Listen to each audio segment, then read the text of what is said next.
मित्रांनो, स्वागत आहे तुम्हा सर्वांचे आपल्या गोल्ड अँड सिल्वर इन्व्हेस्टमेंटच्या डे 6 मध्ये।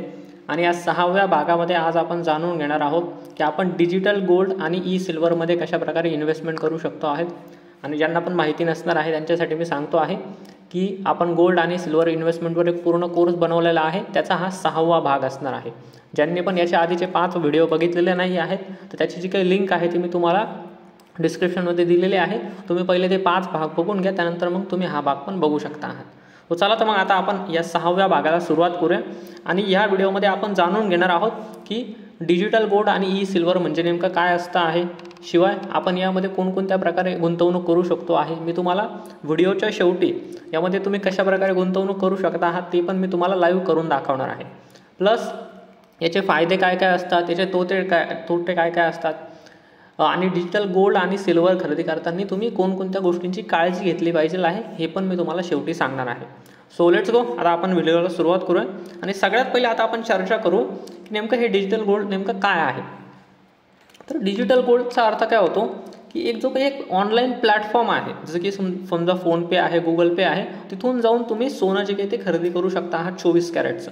म्हणजे तुम्ही त्यांना पैसे देतात, एक प्रकारे जेवढं पण तुम्हाला 5,000 10,000 रुपये जेवढं पण तुम्हाला सोनं खरेदी करायचं आहे तेवढंच तुम्ही त्यांना पैसे देतात आणि ते तुमच्या नावावर सोनं खरेदी करतात। ॲक्च्युलीमध्ये म्हणजे फिजिकल ते सोनं खरेदी करतात, ते समजा बार खरेदी करतात किंवा कॉईन खरेदी करतात तुमच्या नावावर, आणि त्याचे काही बार किंवा जे काही कॉईन आहे ते एका व्होल्टमध्ये ठेवलं जातं। व्होल्ट म्हणजे एक तिजोरी आहे, ठीक आहे। आणि त्याच्यामध्ये भरपूर साऱ्या लोकांचं सोनं ठेवलं असतं, तुमचं बाकीच्या लोकांचं जे काही सोनं आहे ते एकत्रपणे तिथं ठेवलं जातं।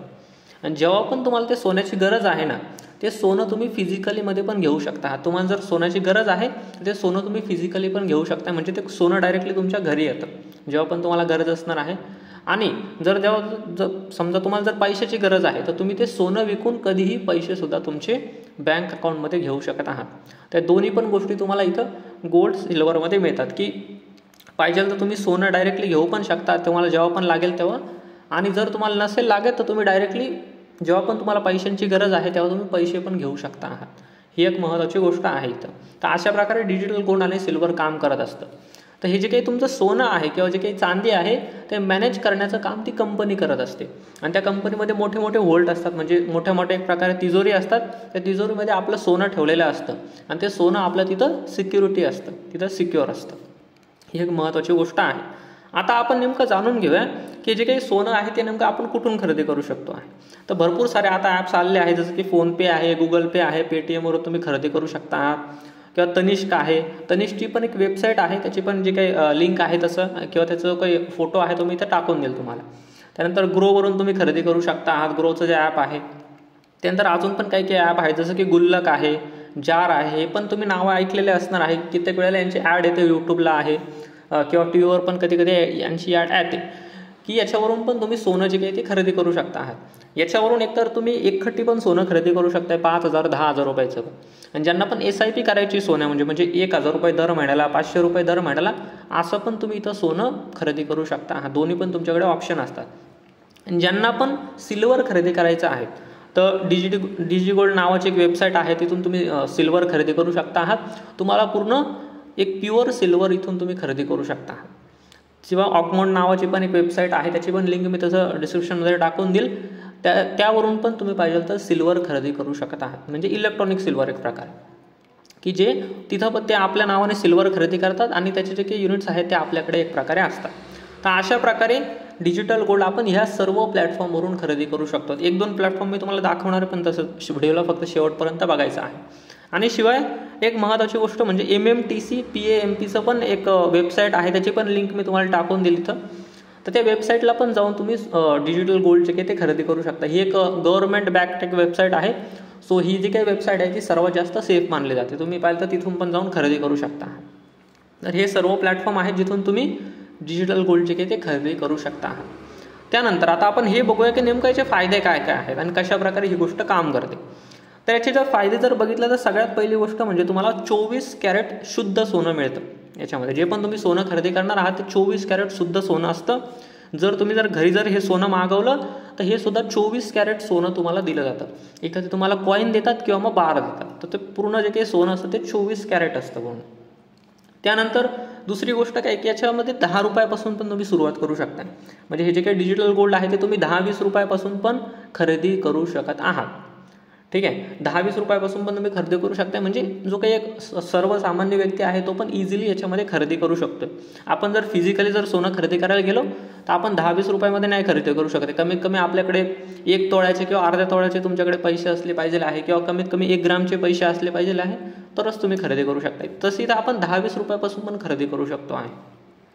तिसरी गोष्ट काय आहे की हे जे काही सोनं आहे किंवा जे काही चांदी आहे ते तुम्ही कधी पण खरेदी करून कधी पण विक्री करू शकता. जेव्हा पण तुम्हाला पैशांची गरज लागणार आहे तुम्ही ऑनलाईन एका सेकंदामध्ये लगेच ते तिथं सेल होऊन जाईल आणि तुम्हाला त्यांचे पैसे मिळून जातात.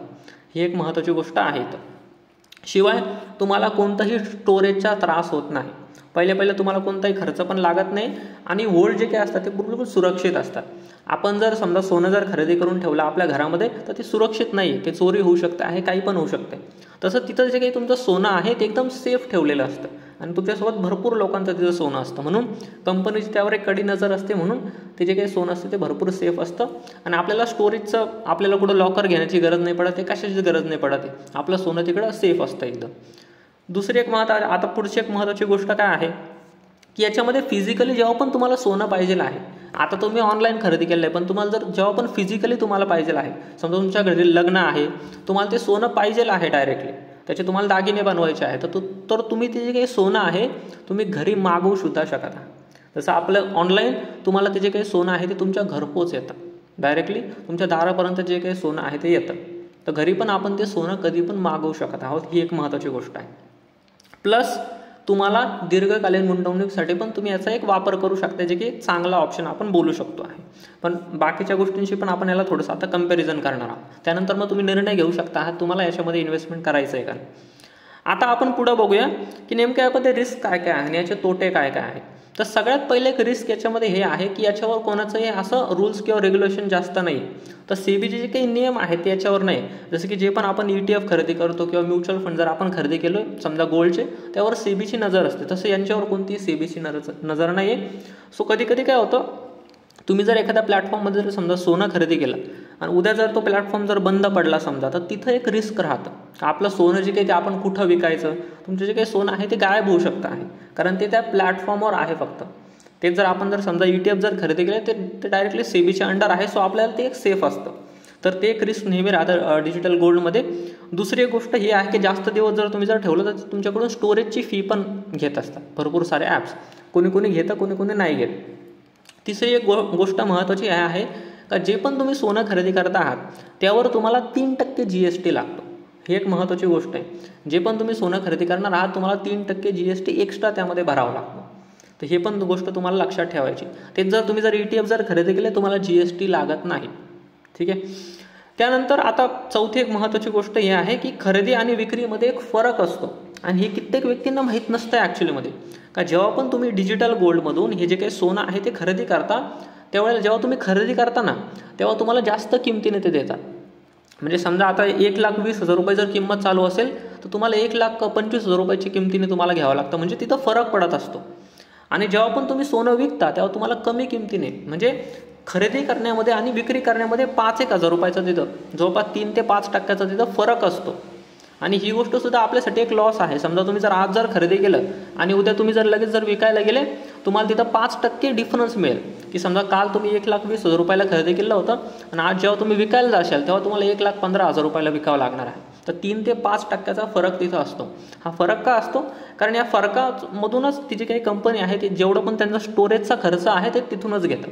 सो खरेदी जेव्हा पण तुम्ही विकायला जाशाल तेव्हा तुम्हाला स्वस्तामध्ये ते थोडंसं विकावं लागणार आहे आणि जेव्हा खरेदी करशाल तेव्हा थोडंसं महागामध्ये आपल्याला खरेदी करावं लागतं. ही गोष्ट लक्षात ठेवायची आहे. त्यानंतर प्रत्येक प्लॅटफॉर्मचे जे काही नियम आहेत ते पण थोडेसे वेगळे असतात. जेव्हा पण तुम्ही ज्या पण प्लॅटफॉर्मवरून तुम्ही खरेदी करता आहात त्या प्लॅटफॉर्मचे जे पण नियम आहेत ते तुम्हाला नीट बघून घ्यायचे आहेत, म्हणजे नंतर तुमची कोणती फसवणूक नाही होणार आहे. तर ही एक महत्त्वाची गोष्ट आहे. सो चला आता आपण नेमकं बघूया की याच्यामध्ये इन्व्हेस्टमेंट आपल्याला कशा प्रकारे करायची आहे. आणि एक सिम्पल जर मी तुम्हाला फायनल जर वर्डिंग जर सांगितलं ना तर डिजिटल गोल्ड किंवा सिल्वर जे काही आहे ते आपल्याला शॉर्ट टर्मसाठी चांगलं आहे. किंवा सुरुवातीला जर कोणाला जर जास्त पैसे नाही आहेत त्यांच्यासाठी तुम्ही डिजिटल गोल्ड किंवा सिल्वरमध्ये गुंतवणूक तुम्ही करू शकता आहात. पण ज्यांना पण लॉंग टर्मसाठी गुंतवणूक करायची आहे त्यांच्यासाठी नेहमी सोवरन गोल्ड बॉन्ड्स आणि ETF हे जास्त चांगले ऑप्शन्स आहेत. सोवरन गोल्ड बॉन्ड्सवरती मी ऑलरेडी व्हिडिओ बनवलेला आहे, तुम्ही जर बघितला नसेल तर पूर्ण व्हिडिओ तो बघून घ्या. शिवाय आता ETF कशा प्रकारे गुंतवणूक करायची, सोन्याच्या माध्यमातून सिल्वर बीज आहे, गोल्ड बीज आहे, ते कशा प्रकारे खरेदी करायचं आहे, कोणकोणते चांगले ETF आहेत, कशा प्रकारे तुम्ही खरेदी करू शकता आहात, यावर आपण पुढचा व्हिडिओ बनवणार आहोत. ठीक आहे. सो चला तर मग आता जो काही व्हिडिओ आहे आपण हा पोज करूया. आता मी तुम्हाला स्क्रीन शेअर करून दाखवणार आहे की नेमकं कशा प्रकारे तुम्ही हे जे काही डिजिटल गोल्ड किंवा सिल्वर तुम्ही खरेदी करू शकता. असेल तर लाईक नक्की करा आणि आपल्या चॅनलला अजून जर तुम्ही सबस्क्राईब केलं नसेल तर सबस्क्राईब नक्की करून ठेवा. आणि तुमच्यापैकी कोणी डिजिटल गोल्डमध्ये ऑलरेडी इन्व्हेस्टमेंट करता आहात फोनपे किंवा गुगल पेवरून, ते पण मला कमेंटमध्ये नक्की सांगायचं आहे.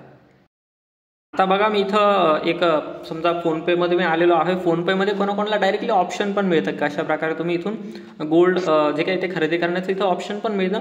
तुम्हाला जर समजा नसेल दिसत नवीन अपडेटमध्ये, तुम्ही डायरेक्टली इथं सर्च पण करू शकता. तुम्हाला इथं सर्चचं ऑप्शन आहे, त्यावर तुम्ही क्लिक केलं तर तुम्ही डायरेक्टली डिजिटल गोल्ड असं सर्च पण करू शकता. तुम्ही जर इथं जर डिजिटल गोल्ड असं जर सर्च केलं तर तुम्हाला डिजिटल गोल्ड खरेदी करण्याचं ऑप्शन येऊन जाईल. समजा आपण याच्यावर क्लिक केलं की तुम्हाला वेगवेगळ्या प्रकारचे ऑप्शन येतात. एक तर तुम्ही डेली पण डिजिटल गोल्डमध्ये पैसे टाकू शकता आहात, 10 रुपये रोज, 20 रुपये रोज असं पण टाकू शकता आहात. ज्यांना पण वन टाईम खरेदी करायचं आहे त्याला इथं बाय डिजिटल गोल्डवर क्लिक करायचं आहे. तर तुम्ही इथं वन टाईम पण किती पण सोनं खरेदी करू शकताय. तुम्ही एक तर रुपीजमध्ये जेवढ्या रुपयांचं तुम्हाला खरेदी करायचं तुम्ही खरेदी करू शकता आहात, किंवा तुम्हाला ग्राम्समध्ये जर खरेदी करायचं आहे 5 ग्राम 10 ग्राम तर तेवढं पण तुम्ही खरेदी करू शकता. समजा आता रुपीजमध्ये जर आपण क्लिक केलं, जेवढ्याचं पण तुम्हाला खरेदी करायचं आहे 5,000 2,000 3,000 10 रुपये 20 रुपये 100 रुपये 200 रुपये तितकं तुम्ही खरेदी करू शकता. एकदा तुम्ही इथं अमाऊंट टाकली, तुम्हाला खाली प्रोसीडचं ऑप्शन आहे, प्रोसीडवर तुम्ही क्लिक केलं का डायरेक्टली तुम्ही इथून पेमेंट करून 2,000 रुपयाचं जे काही सोनं आहे ते तुमचं लगेच खरेदी केलं जातं. आणि इथं किती ग्रॅम तुम्हाला सोनं मिळतं आहे हे पण इथं दाखवलं जातं आहे. आणि जसं की मी आधी पण सांगितलेलं होतं, इथं जो काही भाव आहे ना तो तुम्हाला तिथे येतोय बघा, जवळपास 12,385 रुपये पर ग्रॅम तुम्हाला भाव येतोय. आणि प्लस 3% GST पण तुम्हाला लागणार, ही पण गोष्ट लक्षात ठेवायची. आता जो काही सोन्याचा भाव चालू आहे तो ॲक्च्युलीमध्ये चालू आहे 11,900 रुपये. 11,900 रुपये आत्ता भाव चालू आहे, पण इथं तुम्हाला 12,385 रुपयाला म्हणजे थोडंसं महाग मिळतं आहे. पण ज्यांना पण खरेदी करायचं आहे ॲज अ बिगिनर म्हणून तर तुम्ही खरेदी करू शकता आहात. पण ॲज अ लॉंग टर्म इन्व्हेस्टमेंटसाठी ETF बेस्ट आहे. ETF आपण पुढं व्हिडिओ तसं बनवणारच आहोत. आणि प्लस जर आता व्हिडिओ जो काय आपला पूर्ण झालेला आहे, तुम्हाला जर व्हिडिओ आवडला असेल तर व्हिडिओला नक्की लाईक करा आणि आपल्या चॅनलला ज्यांनी अजून सबस्क्राईब केलं नसेल सबस्क्राईब करा. So thank you so much everyone. भेटूया आपण पुढच्या व्हिडिओमध्ये आपण जाणून घेणार आहोत ETF कशा प्रकारे इन्व्हेस्टमेंट करायची आहे. आणि तुम्ही डिजिटल गोल्डमध्ये इन्व्हेस्टमेंट करणार आहात का नाही ते पण मला चॅटबॉक्समध्ये नक्की सांगायचं आहे. तुमच्यापैकी जे पण ऑलरेडी डिजिटल गोल्डमध्ये इन्व्हेस्टमेंट करता आहात, तुम्ही किती इन्व्हेस्टमेंट करता आहात ते पण मला चॅटबॉक्समध्ये नक्की सांगायचं. धन्यवाद.